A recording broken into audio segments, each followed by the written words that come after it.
Hello, loves. Welcome. Coffee with Lilli.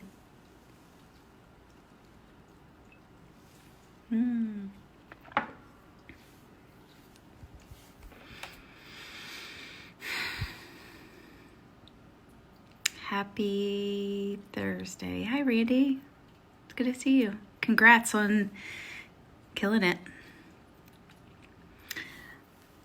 So,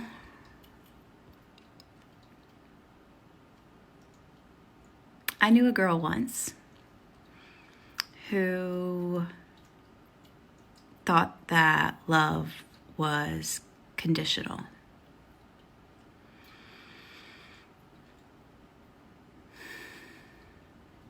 She thought that there were things that she needed to do,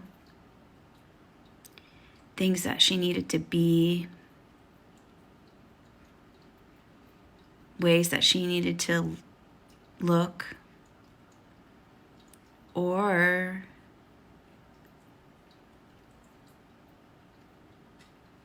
making people feel a certain way. But that meant love.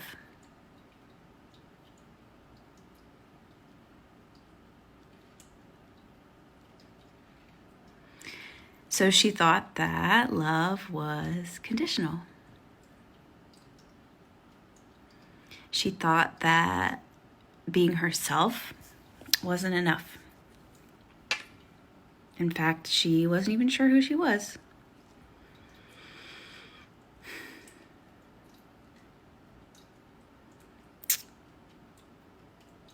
This was an imprint from how she grew up. This was an imprint of an environment where she was only seen, acknowledged, celebrated if she fit into this mold, if she achieved, or if she was quiet. And this wasn't something that was outright said. Sometimes it was. She tiptoed across the line. But this is something that she learned. She was smart. She got real smart, real fast. And that met her in adulthood because it's exhausting. Straight up, she learned that trying to be someone that she's not, everything that other people wanted her to be, is exhausting.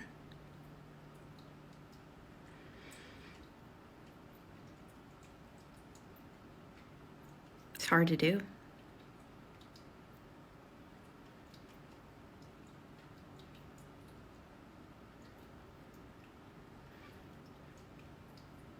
So she got in shitty relationships. She sought validation from other people by making them laugh, which is great, but not so great if she really wants to be loved for who she is, if that's a blocker.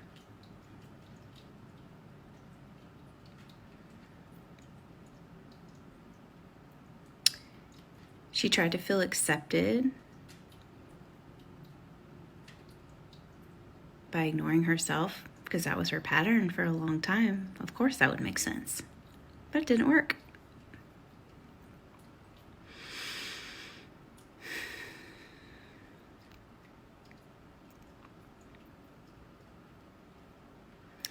And what she learned is that these unhealthy people that were still in her life and were actually repeating this cycle and validating this pattern, they weren't going to work anymore.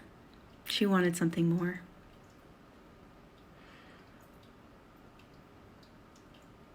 she felt that it just wasn't right. She wanted to experience joy. She wanted to experience true love for herself and from other people.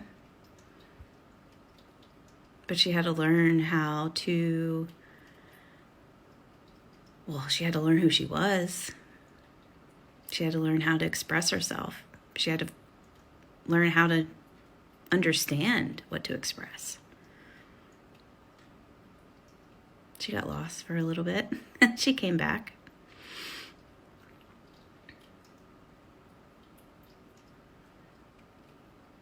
Just a little story today about someone and that we don't know who it is, maybe. But really, if we're all aware, depending on where we are in our journey, of what our perceptions are about love, and not to blame, but to own and to want something better and to heal. I think conditional love is really, it's rampant, I think, right now in our society. And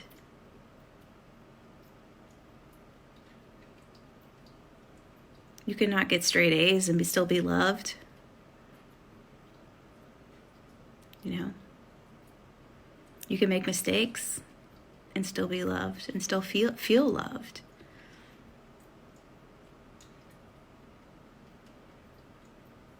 And most of this, you know, as a little commentary, most of this comes from our conditional, or excuse me, our wounding.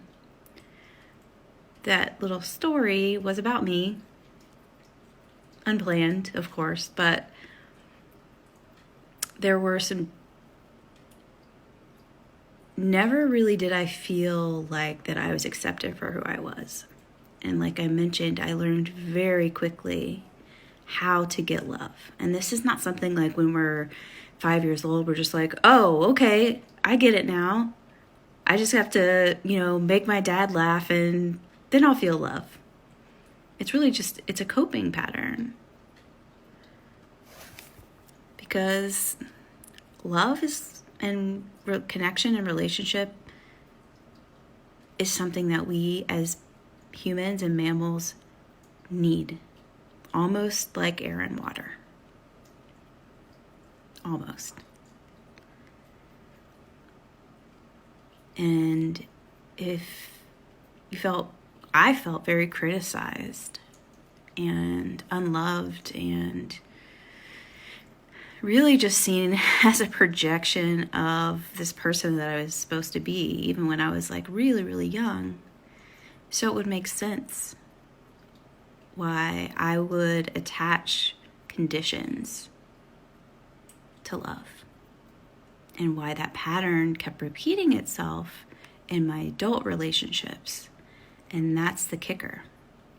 The kicker is that when we come into adulthood, and even when we're out of that environment, we still repeat those patterns until we have healed them. And when you heal that shit, man, it's so good.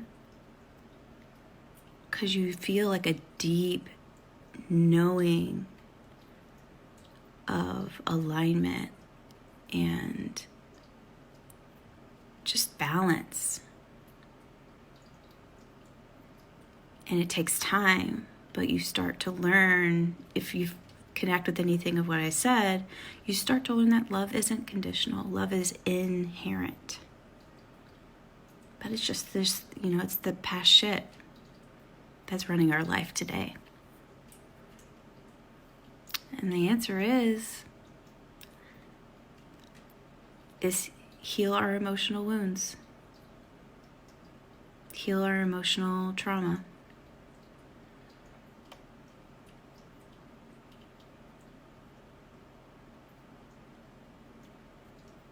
I see you. Thanks for hanging here today on this chill.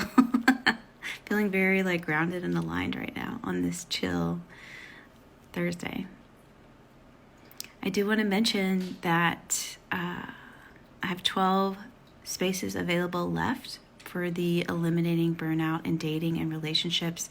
It's a free masterclass that I'm hosting next week on Thursday.